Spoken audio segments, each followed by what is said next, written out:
It's episode 108 of Off Script with Trish Glose, intimate interviews with interesting people. Joining me via Skype today, I should say Skype-ish, is Lisa Stardust, an astrologer based in New York City. Lisa, hi. Good morning, or good afternoon, I guess. Hi.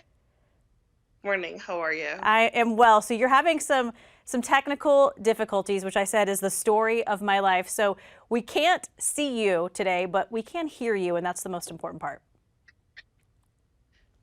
Yeah, I know. It's so crazy. I feel that two planets just left their post retrograde shadow, and then I think all the other planets are just creating a lot of havoc, everything like communication. So it's just been a little crazy. Yeah, we are getting into the astrology right off the bat, which I love. I'm so excited to break all this down because I'm the biggest dum-dum when it comes to astrology. I mean, I have a little bit of a handle on it, but you're going to really break it down for me. First of all, where are you from originally, Lisa?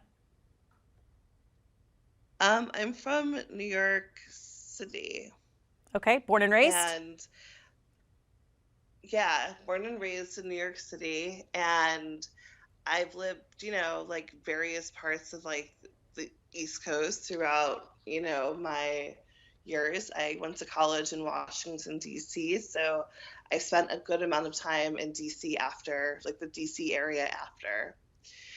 But, I know you're on the West Coast, Hmm. and I long to move to the West Coast at some point. So, Well, come on. We're ready for you. Come on over. Um, what was childhood like for you growing up in New York City and DC? What was that like? Um, I grew up in New York City, and as I said in an article that I wrote, my grandmother was really into astrology. She was really into Walter Mercado, and my parents were kind of, new age parents in the 80s and 90s. So they kind of went on that new age train. So growing up, there were a lot of books about crystals, astrology, and past life regressions and reiki. So I kind of grew up with a lot of occult or metaphysical, surrounded by a lot of metaphysical books. And my great grandmother was a tarot reader in the Lower East Side in the 1930s. So I learned a lot about tarot growing up as a child as well through her. So there was, a lot of like a lot of astrology, a lot of like knowledge about crystals. I actually wanted to be a gemologist growing up, or a mineralogist growing up, so I could study crystals and gems. Hmm. So wasn't too far off from where I actually wound up going, but But it runs in your family. I mean, you get this honest. yeah, That's pretty cool. Um, did you know your great grandmother? yeah. My, my great grandmother died. She, I yeah, like she passed away, I think, when I was about 12 years old or 11. Okay. And we used to, she used to always pull tarot cards, and I remember going over, and she would be pulling her cards. She actually used playing cards to read tarot, and she would always have a glass of orange juice by the door of the balcony for like the spirits to come in, because spirits love citrus apparently. So, you know, it was very much growing up in a very much like occult friendly or esoteric type of family, where we all kind of believed in, that there was a higher, spiritual being or Sure. people that kind of usher us into finding out the universal truths. So spirits love citrus. Yes, amongst other things. Hmm. Yes. I drink a lot of margaritas in my house, so I must have lots of hopefully good spirits coming in and out. I read somewhere that you were actually curious about constellations super young, which makes sense given what you've just told me about your family, but you were actually curious about constellations at a very young age. Yeah. So I learned when I got really into mythology And I remember mythology and Aesop's fables growing up, and it kind of really like it made kind of sense to me, because every mythological story has a lesson, and Aesop's fable has a lesson. So I remember, going through that as a child and like being very logical minded and being like, oh, okay, like it's like if you steal something, you're going to turn into a horse. Like that makes sense.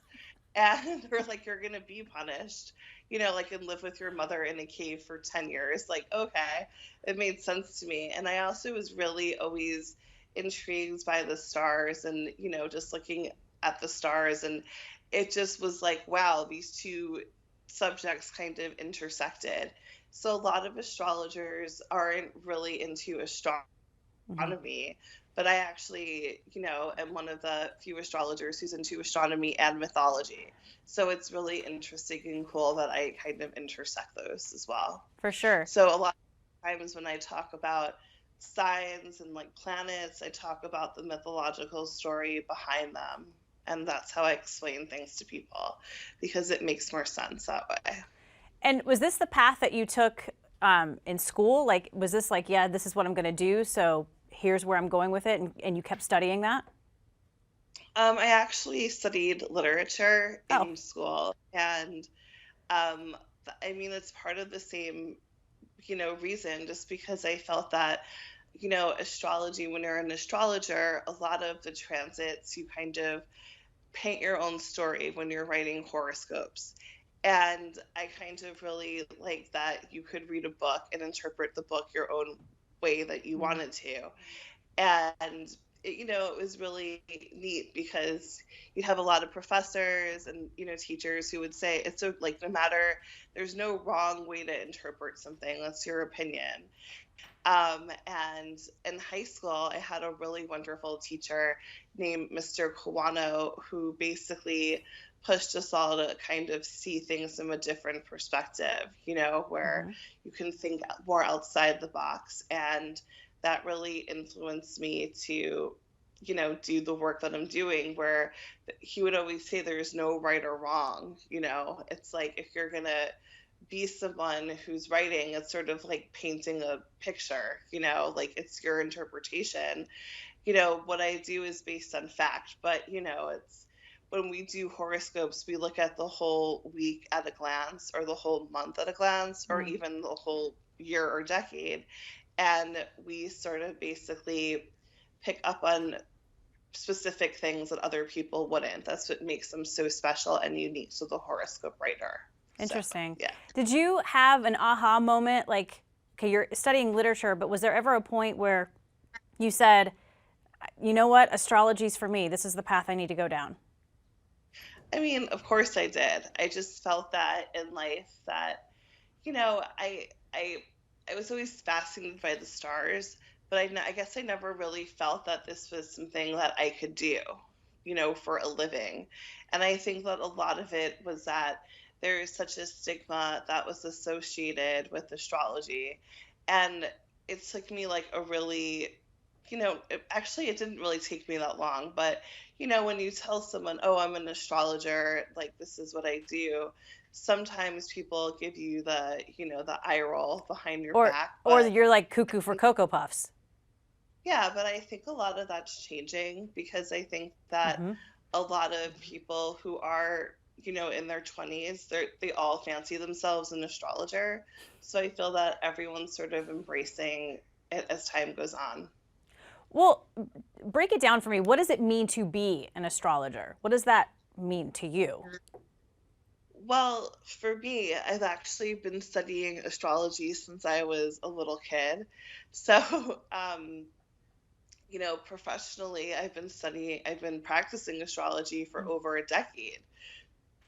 Excuse me. So it's been at least like, I want to say like 13 years that I've been studying astrology, practicing astrology professionally. And if we're talking about how long I've been studying astrology, I would say it's been, close to like it's been over 30 years. So I think that for me, it's more about really understanding, the transits and how you connect with them, and how people experience them, because I think that just because there's a transit going on, what they say in the book and what they say in text isn't necessarily true. So a lot of the times there are things that are happening and people have a different reaction to them based on their chart. And also being an astrologer beyond just interpreting transits, it's also a little bit of being a therapist, because Hmm. you really have to listen to people and understand what they're trying to say and what they're trying to ask about, and be sensitive to them as you explain everything to them. So it's basically like three, a few jobs in one. For sure. Yeah. You're probably you're probably going to roll your eyes at some of my dummy questions, but how does astrology play into writing horoscopes?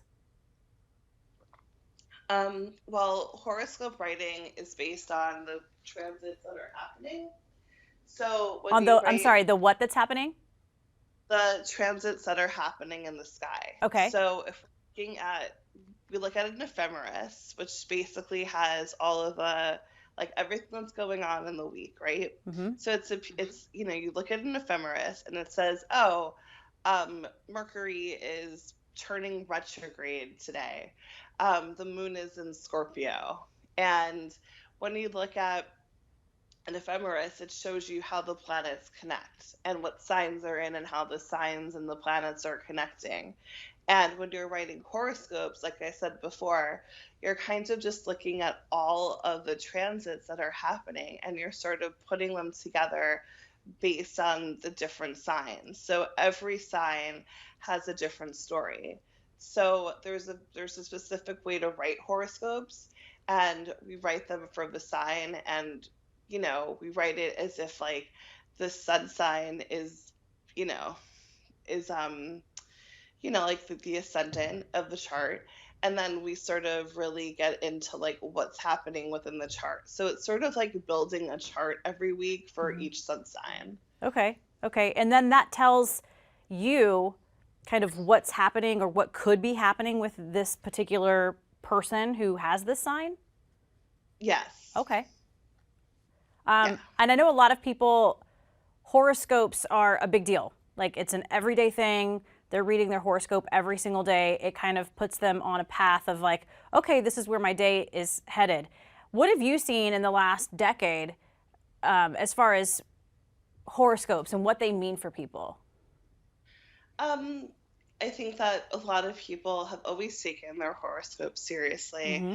I think a lot of that is, in my opinion, Walter Mercado, there's a documentary about him on Netflix, and he passed away last year. He was really pivotal in bringing people's horoscopes to them, daily and weekly on TV and on radio. And a lot of people, religiously listened to his show. And he would pull a tarot card by zodiac sign, and he became such a personality, in the astrology community. And he also was probably one of the greatest astrologers of our time. And, I think that when you're telling a horoscope, or you're telling, like you're reading someone's chart, it's really important to sort of kind of have a lot of knowledge about a lot of different things, that are going on, whether it be astrology and tarot or magic, or just kind of be aware of everything going on in the universe that's magical, so you can explain it on a deeper level to people. Yeah. And your horoscopes actually have ended up in some huge, huge places as far as publications go. Yeah. How did you get into that? I honestly just started writing horoscopes, and I was really lucky enough because I got my first job through someone who found me on social media. And my mentor was teacher was is Annabelle Gatt, who writes for Broadly and Vice. And like through her, like people looking at her page, you know what I mean, like Hmm. they found me because people are always looking for opportunities. So you know it's pretty cool. I think I wrote for Sanctuary, which is a really big astrology website now. That was my first writing job. And then my second one was for Girl Boss. Interesting. Did Yeah. the literature, studying literature, really play a role in writing horoscopes for you?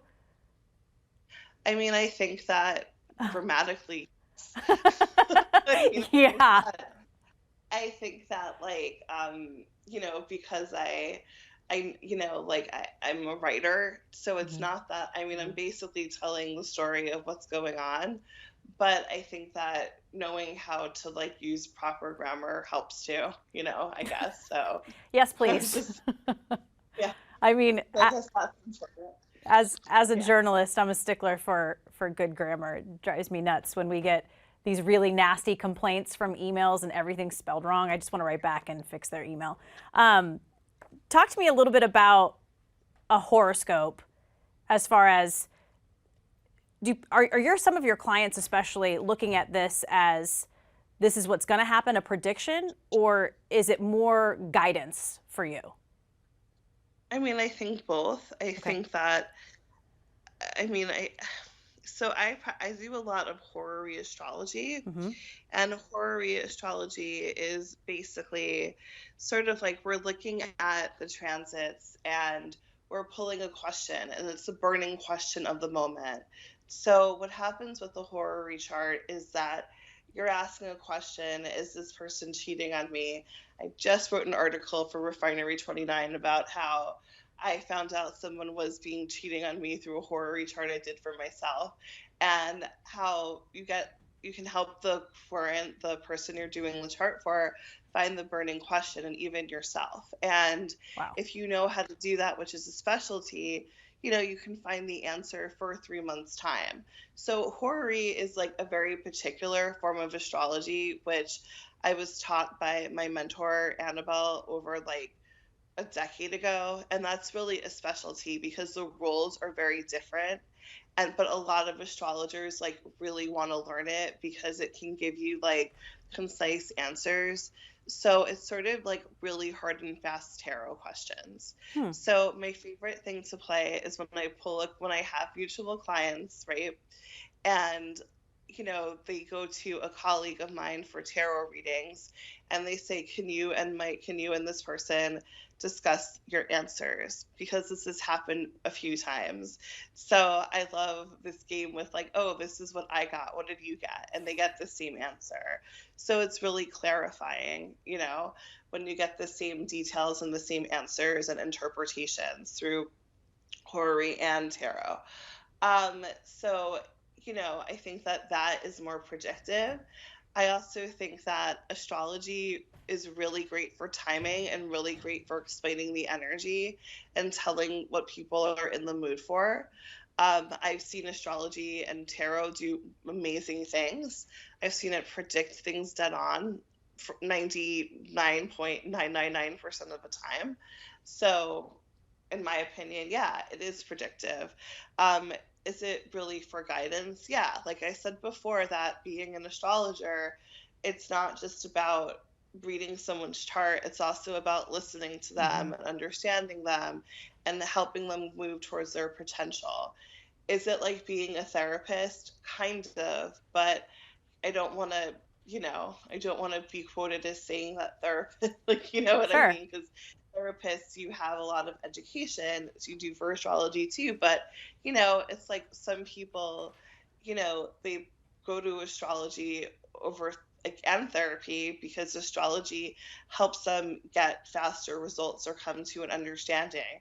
Is your partner being weird? Are they cheating on you? Why are they being weird? You can find the answers and then talk through astrology and then talk about it with your therapist. Do Hmm. you know what I mean? So Oh, think yeah. about it. You're basically making a shortcut because, I mean, if you're like me, I'm a Gemini, I'll spend like 3 years talking about why someone looked weird at, like, gave me a dirty look at the grocery store, So it's Uh, like you can sort of skip steps, and get to like the bottom of it, which I a was lot of people find useful. I was going to ask you what your sign was, and you said Gemini. Yes. So I have my very dear friend Kim knows all the signs. She knows the birthdays. Like someone can say, "Oh, my birthday is this," and she's like, "Oh, you're a Scorpio." And so, I mean, it's obvious you can do the same thing, of course. But what does that mean to be a Gemini, like specifically? I think that everything is based on your birth chart. So I Mm-hmm. think that there are many different factors that are related to being a sign, like your rising sign, your moon sign. Being a Gemini is all about being inquisitive, being flexible. Gemini is ruled by Mercury. So Gemini is it's one of the natural givers and receivers of information. So Geminis and Virgos are ruled by Mercury.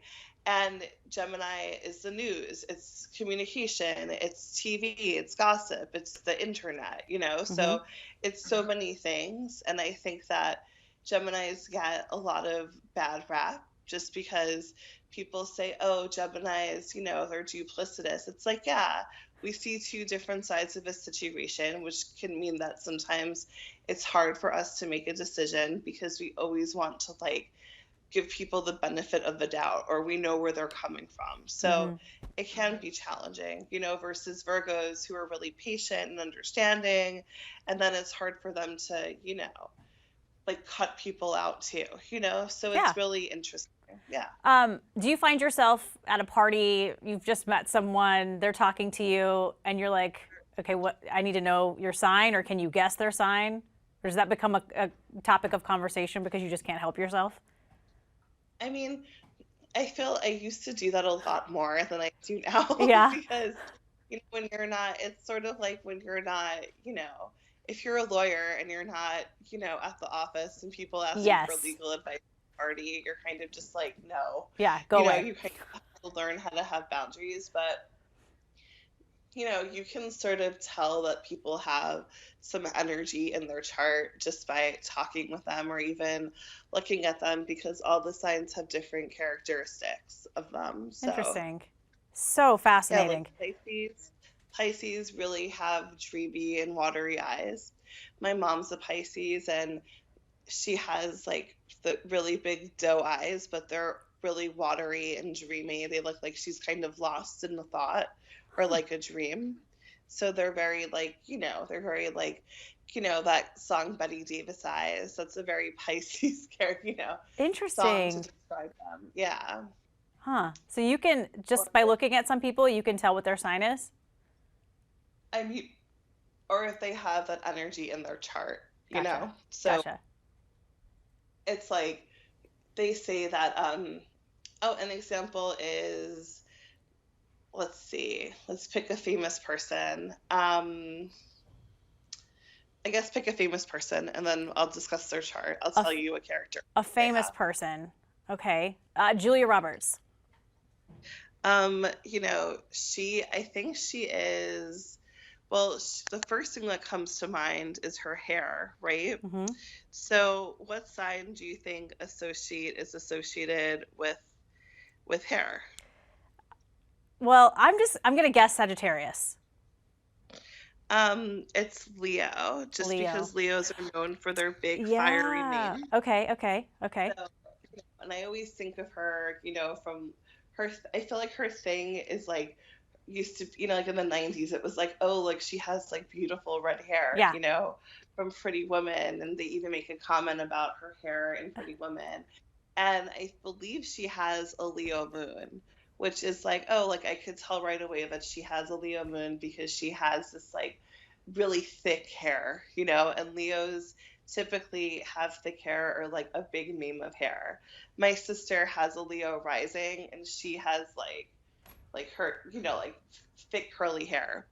And she's a Scorpio sun, so she kind of has those like penetrating, eyes. Like her eyes can tell a Uh story. huh. When you look at her, I feel that, they always have a close up and her eyes, like in Sleeping with the Enemy, she looked petrified through her eyes, Mm-hmm. of her husband, or, you know, in Erin Brockovich, she would make, gestures with her eyes. So that's a very Scorpio thing. And she has a Cancer rising. So it's also kind of like a very watery type of element, like, very able to kind of transform into like acting very like sensitive, you know. So yeah, Interesting. So is this, yeah. when you have a client, is this what you break down for them? What you just did? If they would like to talk to me about that, yeah. Yeah, okay. That's fascinating. And I didn't realize, I mean, I did a little bit, but we all have a moon and a sun that's rising. I mean, I don't, what is that? I don't, I hate to have you break that down, but we all have different suns and moons along with our signs too. Yeah. So when we're born, every when we're born with our whole chart. So every few days the moon changes. So the Hmm. moon, it's like there's so much more beyond your sun sign. And your sun sign is just, you know, every 30 days the sun changes signs. And the sun is about your will and your ego in this lifetime. And your moon sign is about your the way you nurture yourself. It also represents the maternal side of you or your relationship with your the maternal figure in your life. And that changes every 2.5 days. And your ascendant is based on the exact minute that you're born. So, you know, for me, I was actually born on a exact full moon. So I was actually born in a Sagittarius full moon. So unlike a lot of other Geminis, I have a Sagittarius moon, and being that it's a full moon, I kind of have, you know, this very like I'm not known to be like, you know, how people say Geminis can tell a great story. I'm really known to be like a truth teller. Does that make sense? Because Yeah. Sagittarius is all about like being blunt and being honest and, you know, being truthful. And sometimes I do put my foot in my mouth like a Sagittarius, but you know, when I say things that can be a little bit, you know, people might say they can be a little bit too hurtful, but they appreciate the honesty behind it, you Sure. know. So Yeah. it's like if That's, someone asks me a question, I'm gonna just tell them the truth. So yeah. Well, I'm a Sagittarius, so I know exactly that's happens to me a lot. I put my foot in my mouth a lot. Um, so what's happening with the universe in 2020? Has it gone crazy? so basically this year, like we knew for a really long time that this year was going to be kind of bananas, as I would say, just because yeah, I think I that's an remember understatement. 2017 I remember in 2017 saying that 2020 it was going to be crazy. So Wow. I remember sitting, you know, and having these discussions with people. And I actually had a long discussion with my mentor and teacher, Annabelle Gatt. And you know, as a Gemini, I kind of get like really into things Hmm. because, you know, Mercurial people were like, no, I have to find the answer to this situation. You know, I got really into the year a couple of years ago just because a lot of the planets were entering in Capricorn. So we were in the age of Capricorn and they were all going to be eclipsed, you know, how we have eclipses like every like a few times a year. So I remember thinking, wow, that's going to be so crazy. All of these planets in Capricorn are going to be eclipsed in 2020. Like, I wonder what's going to happen. And then we also had a lot of planetary connections that haven't even happened since the 1400s, you know? And a lot of the aspects lined up with plagues that we've had before. Mm. So, like hundreds of years ago, you know, I believe there's a transit that lines up with the Russian plague, which was cured by mandatory quarantine. There's a transit that aligns with the dancing plague, which is a real thing that people had delirium and just started dancing nonstop and they passed away from exhaustion. That is a real thing. I have fact checked that. Believe it or not. I guess it's when people started dancing. I don't know. So it's really interesting that there's so many transits that line up with things that have happened in the past and they haven't happened for hundreds of years. You know, when we mapped out this year, when there was the first Corona outbreak in December, I got really, into mapping out the transits just because we had known something was going to happen. Now, the problem with astrology is, I'm going to be honest, I know a lot of publications, shamed a lot of astrologers, is that some of the planets, it's descriptive. So if we're looking years in advance at what's happening, right?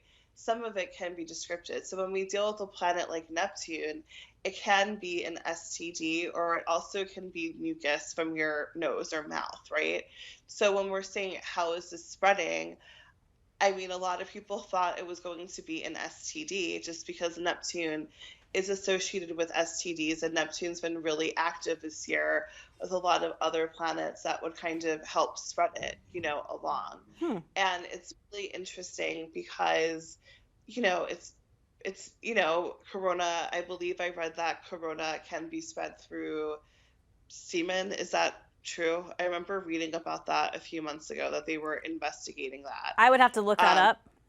yeah, so I don't know if it's spread through it, but it was found in that, Hmm. So I'll backtrack on that. But, I feel that, when we look at these stories as a whole, when we look at it right now, we can say, okay, like this is how it's spread, just because like there's trial and error to like what these planets actually mean, and finding what it can mean.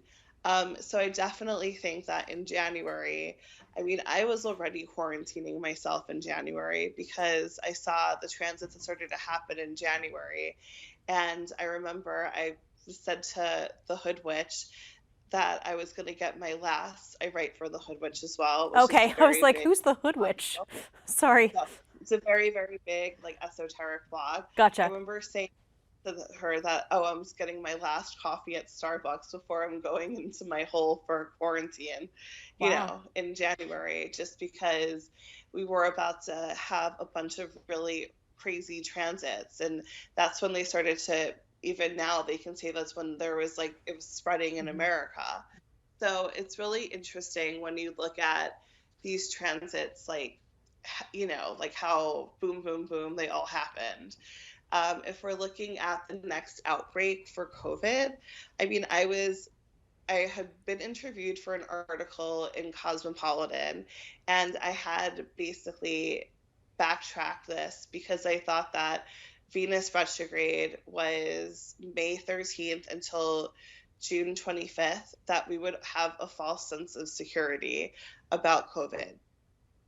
And we did, right? We thought, We sure okay, did. things are going to get better because Venus is, like, it was retrograde in Gemini, so it's like people, they didn't know. Do you know what I mean? Hmm.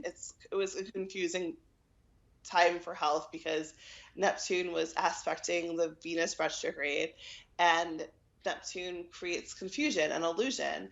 And what happened was, I believe I predicted that the other outbreak would be June 30th. And then we got to June 30th, and then boom. Do you know what I mean? Yeah. So then after that, I believe the other outbreak is going to be in mid November. I'm going to say like November 11th to November 15th is when I'm projecting the next big one to happen. And then we can also look back and say when Saturn entered Aquarius in, when it entered Aquarius in March, we began Hmm. quarantining. And Saturn is about limitations. It's a planet of limitations.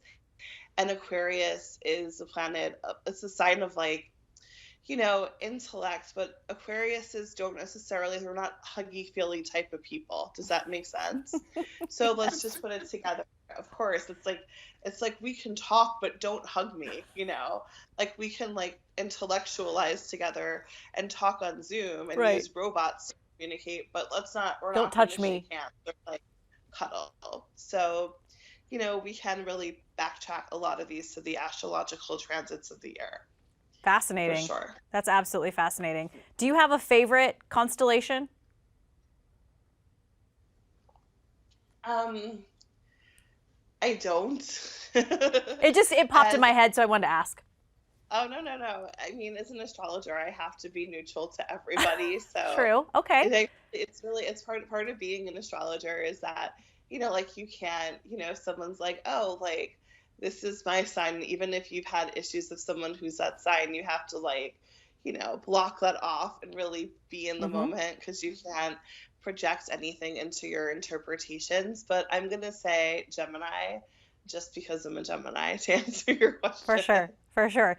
Do you ever, when you're talking about some of this stuff, especially in the last decade, have you ever had to defend your job and defend your beliefs because you run into someone who's like, what are you talking about? Um, Not recently. That's good. I mean, my best friend since I was 3 years old doesn't believe in astrology, but now she's starting to believe in it a little bit more Mm-hmm. because I gave her a mini reading and she was like, well, okay, some of the stuff you said is correct. Or I did a horary chart and she's like, well, that actually did happen. So she was like, well, it did happen, but she's such a non believer that, you know, sometimes it's like I have to like, prove myself or sing for my supper when I'm with her. But, you know, Yeah, I'm actually her surprised you don't have to do that with more people. I mean, I'm sure the people who contact you are believers and they are looking to hear from you because they believe in all of this. But I'm surprised that more people are like, I'm not buying it. I mean, I don't really interact with a lot of people who don't Sure. believe in astrology. I Yeah. also think that a lot of more people do believe in astrology than they've ever believed in astrology before. Yeah. So, Um, so you're saying you're predicting that we could get another little outbreak in November. Do you see? I think a lot of people have a question. Is 2021 going to be better than 2020? I hate doing these predictions like so far in advance Right? just because I feel that it creates like a lot of fear and phobia. And I feel that, like, as an astrologer, like, you kind of already know, but like, you don't want to scare people. I do think there are going to be challenges, but they're going to be different challenges. I mean, Mm-hmm. we're embracing a whole new type of living in 2021 because we're entering the age of Aquarius. So it's going to be a whole different type of energy. And, don't forget that, the North Node of Destiny, which kind of shows the direction that we're going to be in for the next year and a half, that entered Gemini in May. And, right before that, this year, from January until May, we were in the degrees of the North Node of Destiny where we were at during 9/11. So I think that right now, we're kind of, if you can go back to 9/11, I remember that time very vividly. And I think that if we go back to the aftermath of 9/11, we're basically kind of in this place of uncertainty and confusion that we're, you know, more than ever, I would say, just because we don't know what's going to happen. And I think that we're getting a lot of mixed messages. So I definitely feel that that is probably going to continue until, I would say for about another year and a half or so, Hmm. until we kind of really begin to feel that, we like feel comfortable like doing things even after there's a cure, if there's a vaccine. So 100%. Yeah. Okay. we're confused. How can life be normal again? And also, the age of Aquarius, like I said before, it's not about being like, we're probably never going to shake hands again because being affectionate, like I love Aquariuses, but it's not an attribute that, Aquariuses are just known to be a little bit distant. So that's something that we're probably going to be dealing with for a really long time. Okay, that's depressing. No, I'm just kidding. But it does make sense. It absolutely makes sense. Lisa, I want to wrap up just a little bit and get to the final three. But before I do that, where can people check out horoscopes that you write? Sure. I write weekly horoscopes for Teen Vogue, Mm-hmm. the Hoodwitch, and Hello Giggles. You can find daily horoscopes on my Instagram page at Lisa Stardust Astro, or on Facebook at Lisa Stardust, or on Twitter at Lisa Stardust _. I also write monthly pet scopes for Rover. So if you want to find a way to vibe with your dog or your cat, make sure to check out your I'm pet's sorry. horoscope. Wait, hold the phone. You write pet scopes too? Yes. We have to take a second. Okay, how did you get into this? Um, I mean, pets, animals are living things. They have horoscopes too. So So you I base it off think, their birth date? yeah, like their birth date. A lot of animal owners know their pets' Yeah, time of birth, I do. and we do readings. Like, can even do a reading based on the owner's chart as well about their pet. And a lot of people really like it because it's a way for them to communicate with their pets or understand what's going on. That's amazing. Amazing. So pets have signs, obviously, is what you're saying. Yeah, any living thing has a sign. Yeah. Okay, this is too cool. And you write pet scopes for who again? You said Rover? Yes. Okay. So essentially, just if you know your animal's birthday, then you can figure out their sign, then you can read their horoscope. Yeah. Okay. And so that probably explains why your pets are a little maybe grumpier at certain times of the year than others. Yeah. Some people like I have a colleague who's also a really good friend of mine, and she was having some issues with her cat, and like behavioral issues. And I was like, well, like your cat just isn't really used to you working at home, and like it's really confusing because they're, you know what I mean, Mm-hmm. like they're having a really hard time adjusting.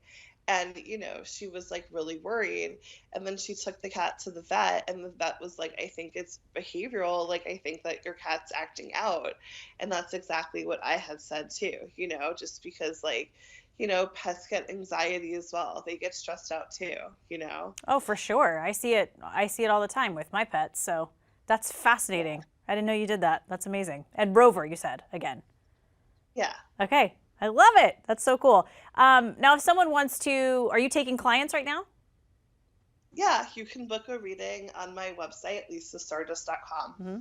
Okay. And so Yeah. you're just doing that virtually? Yeah, I do a lot of readings over the phone Mm. just because a lot of people kind of prefer it. They also prefer email readings, which are like one question readings, just because it's, they like to like they'll have like a quick question, they'll be at work, or, they have a family, or they don't have time to Sure. really go through a whole thing. So a lot of people prefer email readings these days, but yes, I do phone readings as well. That's amazing. Awesome. You've been a lot of fun, very eye opening for me. And I love that you do pet scopes. That's just the best. I think that's super cool. Lisa, let's Oh, get to the final three super quickly. What's the best advice you've ever been given? the best advice I've ever been given is to be myself. Or, it's like, if, how can people, if you can't be like, you have to love yourself. And if you don't love yourself, then, I guess that quote that RuPaul says, if you can't love yourself, how the hell are you going to love anybody else? So it's really important to really take time, especially in these days, to really give yourself a hug and to just do the best that you can. And Mm-hmm. whatever you can do is good enough. Yeah, put yourself first a few times. What's your happy place? Um, I love to go to the beach. My Venus is in Cancer, so I love to, crisp like a crab and like, go swimming in the ocean and, just walk on the seashore. Yeah, So that's my favorite activity. I feel you there. And then if you were given a final meal and a final drink, what would that be? Well, hmm, I think a final meal would have to be tacos, and then a final drink would probably a I don't I don't drink, so I think that if I were to drink alcohol, it would be a dirty martini. But if it were to be non-alcoholic, I would just like go for it and get like a milkshake with like everything in it Now you're talking. because you know exactly. Yeah. Have lactose intolerance in the afterlife, if that's possible. Yeah, I think I really love the idea of a dirty martini. I just don't like dirty martinis. Just I've never been a fan, but they sure do look cool. Yeah. What would yours be? My final drink? Yeah. Um, I'd have lots. I'd have a glass of bubbles, and then I'd have maybe a glass of wine with dinner, and then like a little whiskey after dinner. I would line it up like that, just because I don't like to discriminate. I like all sorts of beverages. So, and that's why I asked this Yeah. question, because I have a healthy obsession with food and drink. So, you've been a lot of fun, Lisa Stardust. And if you want to check her out, she is all over social media, and you can go read her horoscopes that are crafted just for you and your sign. If you are listening to this podcast on Apple or Spotify, subscribe, rate, review. It helps other people find us. And you can also watch it at ktvl.com and on YouTube. Just look for Off Script with Trish Glose one more time. Lisa Stardust, I'm so bummed we couldn't see you during this interview, but I'm sure glad. Major internet issues. my Mercury in my astrology chart is retrograde, so it turned, so I'm having a lot of technical issues because I'm having all of these transits to Mercury. So Yeah. I'm like, Yep, I'm just blaming everything on the universe these days. So exactly. exactly, she says. All right, Lisa Stardust, one more time, thank you so much. I appreciate it.